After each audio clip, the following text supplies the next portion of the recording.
Welcome to be a cracker YouTube channel. दोस्तों, आप सभी का स्वागत है आपके अपने YouTube channel be a cracker में। दोस्तों, मैं एक बात बता दूं आपको कि इससे पहले वाला जो लेक्चर अगर आपने नहीं देखा है अभी तक तो उसको देख लीजिए, क्योंकि वो जो है इस वीडियो की पृष्ठभूमि वो है, मतलब इसकी जड़, इस वीडियो की जड़ जो है वो है तनाव वीडियो ये है।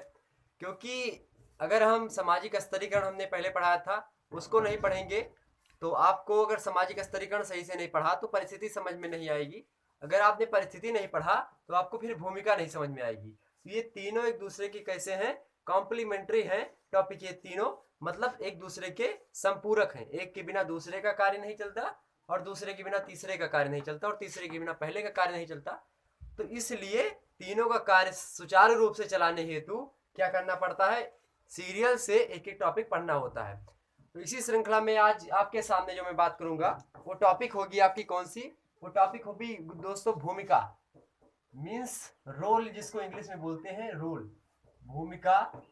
इसको इंग्लिश में रोल बोल देते हैं। कि जैसे आपने बहुत सारी मूवी देखी होगी, ये आपको पता होगा, जिस जो आपके फेवरेट एक्टर होंगे, जैसे कि मान लिया आपके फेवरेट अजय देवगन है या वरुण धवन है, तो उनका रोल उस मूवी में क्या था, साइड रोल था या फिर जो है एकदम से प्रमुख रोल में वो निभाए है वो।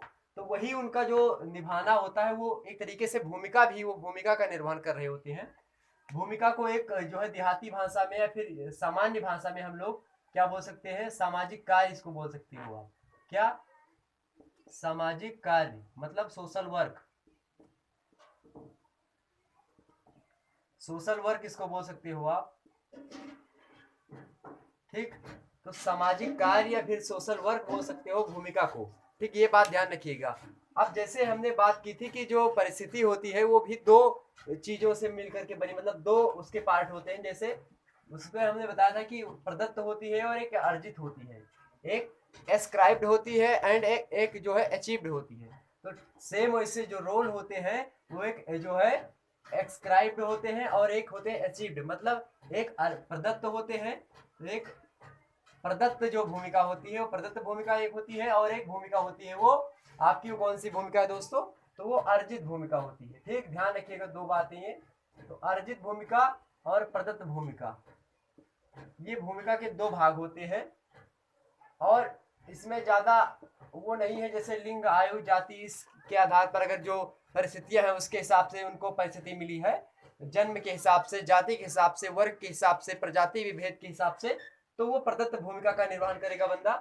और जो व्यक्ति अर्जित भूमिका मतलब अपने योग्यता कुशलता के हिसाब से, ठीक है, वो योग्यता धारण करेगा, परिस्थिति धारण करेगा, वो व्यक्ति क्या करेगा, उस व्यक्ति की जो भूमिका निर्वहन होगी वो इसके अकॉर्डिंग होगी, मतलब वो अर्जित भूमिका के अंतर्गत आएगा।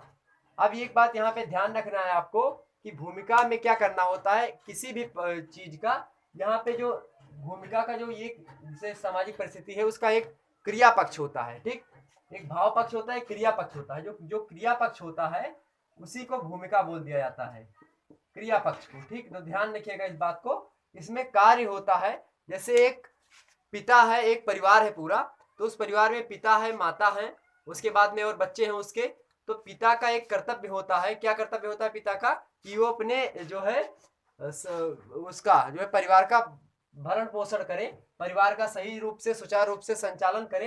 तो ये चीजें हैं। अब पिता की जो सुचारू रूप से वो सारा कार्य करेगा, सारा कर्तव्य करेगा अपने बच्चों का जीवन निर्वाह हेतु, वो कार्य क्या कहलाएगा, वो भूमिका ही कहलाएगा। उस व्यक्ति की मतलब उस पिता की, उस परिवार की क्या भूमिका है, क्या रोल है, तो पिता जानता है कि पिता के उसके बच्चे की फीस देना है, ठीक, और बच्चे की जो है शर्ट लानी है, उसके लिए कुछ जो है करना है, इस तरीके से होता है। ठीक, तो इस बात को ध्यान रखिएगा आप। ठीक, अब देखते हैं इसका क्रिया पक्ष जो होता है वो समझ में आपको आ चुका होगा। आप देखते हैं विभिन्न जो है समाज शास्त्रियों के अनुसार उन्होंने क्या बताया है, समाज शास्त्रियों ने, कि इसकी परिभाषा क्या होगी। तो जो है राल्फ लिंटन महोदय ने बताया है, सार्जेंट महोदय ने, जे.एच. फिचर महोदय ने बताया है, और भी विद्वान है उन्होंने बताया है। जो है मिटाना चाहेंगे यहाँ पे एक मिनट में।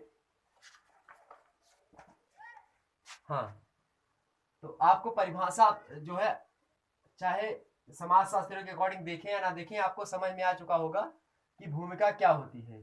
आखिरकार ये जो रोल होता है वो रोल किस तरीके का रोल होता है। ठीक, अगर दोस्तों वीडियो पसंद आई हो तो वीडियो को लाइक कर दीजिए, चैनल को सब्सक्राइब कर दीजिए ताकि जो है इस प्रकार की वीडियो आपको मिलती रहे। अच्छी से अच्छी भूमिका के बाद में मैं विवाह पे लेक्चर देने वाला हूँ, और विवाह जो है किस तरीके का होता है, हिंदू विवाह, मुस्लिम विवाह, ईसाई विवाह, इस पे चर्चा करेंगे। आइए देखते हैं हम परिभाषा। ठीक,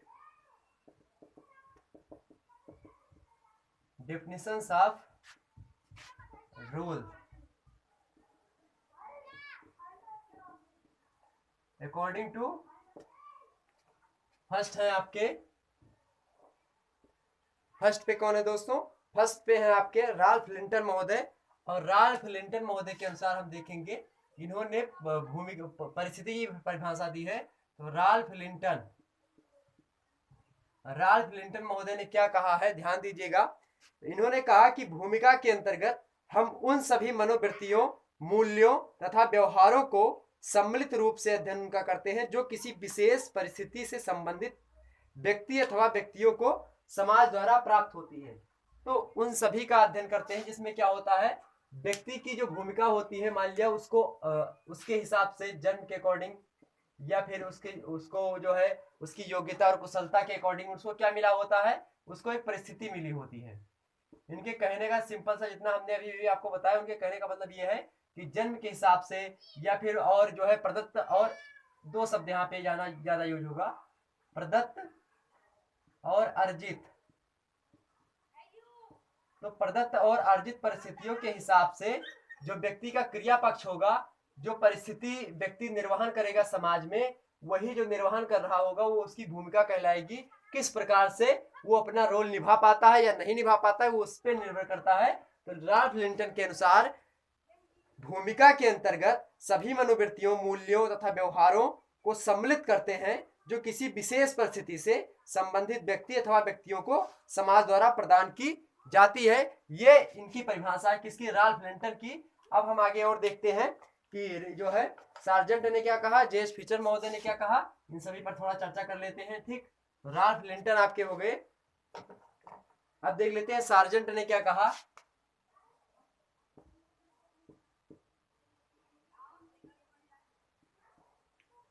तो सार्जेंट महोदय क्या कहते हैं इस बारे में, उसको भी थोड़ा देख लेते हैं। सार्जेंट कहते हैं कि किसी व्यक्ति की भूमिका सामाजिक व्यवहार का ही एक प्रतिमान अथवा प्रारूप है जिसे वह अपने समूह के सदस्यों की प्रत्याशाओं के अनुरूप एक विशेष परिस्थिति में ठीक समझता है। ठीक, अब यहाँ पे एक शब्द है प्रत्याशाओं। देखिए जो भूमिका होती है, एक इसको एक मिनट में और थोड़ा समझाना चाहेंगे। एक होता है, एक इसमें भूमिका को अगर दो भागों में हम विभाजित करें तो एक होता है प्रत्याशा, दो मतलब मूलभूत आधार है भूमिका के निर्वहन करने के लिए, प्रत्याशा या प्रत्याशाएं, प्रत्याशाएं बोल सकते हो, और एक बोल सकते हो क्रियाएं। ये आधार है इसको डिनोट करने की भूमिका को कि किस प्रकार से रोल का निर्वहन होगा। ठीक, तो वो सारी चीजें हैं यहाँ पे। तो प्रत्याशाएं जो है वो किस प्रकार से होंगी और क्रियाएं क्या होंगी, उसका डिनोट करेगा कि भूमिका क्या होगी। अब प्रत्याशाएं क्या है दोस्तों, जैसे हमने भी एक उदाहरण आपको दिया था पिता पुत्र का, एक की परिवार का, उसमें क्या होता है, उसकी भूमिका क्या होती है परिवार के अकॉर्डिंग। देखिए प्रत्याशाएं, हर एक परिवार को अपने पिता से, अपने जो मुखिया होता है घर का, उससे कुछ आशाएं होती हैं, उसी को प्रत्याशाएं बोला जाता है। अब हो सकता है वो मुखिया घर की परिस्थितियों पे खड़े, मतलब घर की जो भूमिका है उस पे खरा उतरे, मतलब जो आशा करे हुए हैं घर वाले, वो आशा उसकी सही से, मान लिया आपके पिताजी हैं, आप पे जो है बहुत आशा किए हुए हैं कि ये मेरा बच्चा ये करेगा, तैयारी करेगा, ऐसा पढ़ेगा, आपकी मार्क्स अच्छा लाएगा, तो वो सारी चीजें हैं। तो वो प्रत्याशाएं जो है वो अच्छा कभी कर सकता है, हो सकता है प्रत्याशाएं हो या ना हो सकता है प्रत्याशाएं उसकी सफल हो सकता है असफल हो। और उसी के हिसाब से प्रत्याशाएं जब वो रखता है कोई व्यक्ति, और व्यक्ति के रखने के बाद में वो व्यक्ति क्रियाएं करता है, जब देखता है कि हमारे घर परिवार वाले इस प्रकार की प्रत्याशाएं रखते हैं, तो उस प्रकार से वो क्रियाएं करता है, और कभी कभी क्रियाओं को करने में वो असफल हो जाता है। तो ये सारी चीजें प्रत्याशा और आशा, तो ध्यान रखिएगा। तो वही सार्जेंट महोदय कहते हैं कि व्यक्ति की जो भूमिका होती है सामाजिक व्यवहार का ही एक प्रतिमान अथवा प्रारूप है। अब प्रारूप और प्रतिमान दोस्तों वो चीज होती है, प्रारूप एक होता है लिखित दस्तावेज, या फिर आप सोच सकते हो एक पूरा का पूरा ढांचा कोई चीज, तो पूरा का पूरा जो ढांचा होता है वो प्रारूप होता है। तो ये जो है इस किसका है, तो ये जो प्रत्याशाएं होती हैं व्यक्ति की, वो किस पे टिकी होती है, तो किसी व्यक्ति की भूमिका सामाजिक व्यवहार का ही एक प्रतिमान अथवा प्रारूप है जिसे वह अपने समूह के सदस्यों की प्रत्याशाओं के अनुरूप एक विशेष परिस्थिति में ठीक समझता है कि प्रत्याशाएं क्या क्या है, उसके अकॉर्डिंग उसकी आशाएं होती हैं किसी व्यक्ति की, और समाज में कितनी ठीक है कितनी बुरी है, ये सारी चीजें हैं। तो इनके कहने का मतलब ये है, साजन महोदय के अनुसार हमने आपको बताया। लिखेंगे तो बहुत लंबा हो जाएगा, तो ज्यादा लिखते उखते नहीं है, ध्यान रखिएगा ये बात। तीसरे जो विद्वान है समाजशास्त्री हैं जे.एच. फिशर हैं, और जे.एच. फिशर भी बहुत अच्छे से इसको डिफाइन करते हैं। जे.एच. फिशर,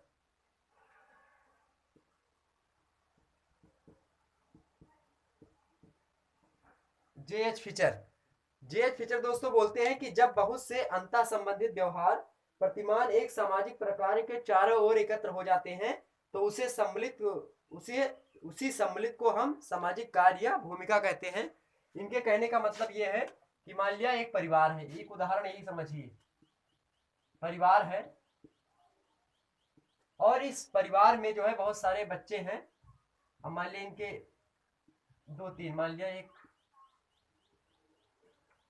2 लड़के, एक लड़की, 2 लड़की मान लिया है, ठीक। अब यहाँ पे ध्यान दीजिएगा, 2 चीजें हैं यहाँ पे। अब परिवार है, परिवार में मान लिया ये पिता है, ये माता है, ठीक। इनकी इतनी संतानें हैं। तो ध्यान रखिएगा ये बात कि जो है अब जो परिवार है इसका जो संचालन करेगा, भारत आपका पितृ सत्तात्मक देश है, तो यहाँ पे क्या होगा, जो पिता होगा वो पूरे के घर का संचालन करेगा। अब संचालन करने में वो इस लड़के की भी ख्वाहिश देखेगा कि ये लड़का क्या बोलता है, इस लड़की की ख्वाहिश क्या है, इस लड़की की ख्वाहिश क्या है, इसका ख्वाहिश क्या है, और इस पत्नी की ख्वाहिश क्या है। सभी की ख्वाहिशों को पिता जो होता है पूरा करता है। तो वही जो है ये महोदय बोलते हैं जे.एच. फिशर कि जब बहुत से अंतः संबंधित व्यवहार, अब ये बहुत सारे अंतः संबंधित व्यवहार हैं, जो इसके अंतः संबंधित व्यवहार है, एक पिता का से माता का भी संबंध है, इसके पत्नी का भी संबंध है, इसके बच्चों का भी भरपूर संबंध है, और तो बहुत सारे क्या है संबंध है, और बहुत सारे संबंध जो है वो उसका निर्वहन कौन करता है, पिता करता है। और यही जब इकट्ठा हो जाते हैं, यही आशाओं में बदल जाते हैं, तो यही सारी चीजें क्या कहलाती है, भूमिका कहलाती है। तो व्यक्ति की भूमिका अलग अलग प्रकार से भी हो सकती है, ठीक। तो आप समझ चुके होंगे कि किसी व्यक्ति की जो भूमिका होती है वो कभी पूरी भी होती है, कभी नहीं भी पूरी हो सकती है। बहुत सारी चीजें हैं जो कभी पूरी होती है, बहुत सी चीज नहीं हो पाती हैं, ठीक। तो कोई जरूरी नहीं कि जो आशा की जाए लोगों के द्वारा वो आशा वो व्यक्ति पूरा करे। मान लिया कोई किसी को परिस्थिति दी गई कि आप भारत के राष्ट्रपति हो सकता है भारत का राष्ट्रपति पे खड़ा ना उतर रहा हो, तो उस पे कोई बात नहीं, ठीक है। तो उसको उसके लिए जो है महाभियोग या फिर और तरीके की प्रक्रिया है, इसके हिसाब से उसको हटाया जा सकता है अनुच्छेद 61 के तहत, तो वो अलग की बात है, ठीक। तो यही बात यहाँ पे ध्यान रखना है आपको कि जो भूमिका होती है ये अलग अलग क्षेत्रों में अलग अलग प्रकार की हो सकती है। तो दोस्तों आपने समझा कि भूमिका की परिभाषा क्या होती है, और जो उसकी विशेषताएं थी, किसकी जो विशेषताएं थी उसकी परिस्थिति की, सेम वही विशेषताएं इसकी भी होती हैं। तो आपको ज्यादा बताने की आवश्यकता नहीं है, आप इसके 2 पक्ष मान सकते हो, एक एस्क्राइब्ड और एक अचीव्ड, मतलब एक अर्जित और एक जो है आप बोल सकते हो अर्जित और एक प्रदत्त। तो दोनों प्रकार की जो परिस्थितियां होती है उसी के हिसाब से उसकी भूमिका का निर्धारण होता है, और व्यक्ति अपनी भूमिका का निर्वहन अपनी परिस्थिति के अकॉर्डिंग करता है। ध्यान में रखें ये बात आई आपको। स्तरीकरण जो होता है, सामाजिक स्तरीकरण के द्वारा व्यक्ति को एक स्तर प्राप्त होता है, और उस स्तर के माध्यम से व्यक्ति को परिस्थिति प्राप्त होती है, और उस परिस्थिति के अकॉर्डिंग उस व्यक्ति को भूमिका मिलती है कि बेटा भाई ये कार्य तुझको करना है, तो वो कार्य वो करेगा जो उसको मिला होगा। तो वही चीज है कि उसको अपनी भूमिका का निर्वहन अपने परिस्थिति के अकॉर्डिंग सामाजिक स्तरीकरण को ध्यान में रखते हुए करेगा, जिससे सामाजिक मूल्यों, सामाजिक प्रतिमान और सामाजिक मानदंडों को ध्यान में रखा जा सके, ठीक। इन सभी बातों को ध्यान में रखते हुए वो सांस्कृतिक रूप से, सामाजिक रूप से, ठीक, एवं व्यवहारिक रूप से तीनों रूपों में वो खरा उतरेगा और अच्छे तरीके से अपनी भूमिका का निर्वहन करेगा किसी भी समाज में, किसी भी समूह में, और किसी भी देश में, किसी भी राज्य में, किसी भी प्रदेश वगैरह में, हर किसी की मैं बात कर रहा हूं। तो आजकल के जो है मानदंड कुछ अलग है, उन सभी मानदंडों का जो पालन कर रहा है वो अपनी भूमिका का निर्वहन कर रहा है। एक पुलिस वाला है वो अपनी भूमिका का निर्वहन करता है, एक डाकिया है वो अपनी भूमिका का निर्वहन करता है, एक टीचर है वो अपनी भूमिका का निर्वहन करता है, एक स्टूडेंट है वो अपनी भूमिका का निर्वहन करता है। इस प्रकार से सभी लोग अपनी अपनी भूमिका का अपने अपने पद के हिसाब से, अपनी अपनी परिस्थिति के हिसाब से, अपने अपने स्तरीकरण के हिसाब से, अपनी अपनी योग्यता एवं कुशलता के हिसाब से लोग किया करते हैं। ठीक, तो ये बात ध्यान रखिएगा दोस्तों कि भूमिका अलग अलग क्षेत्रों में होती है।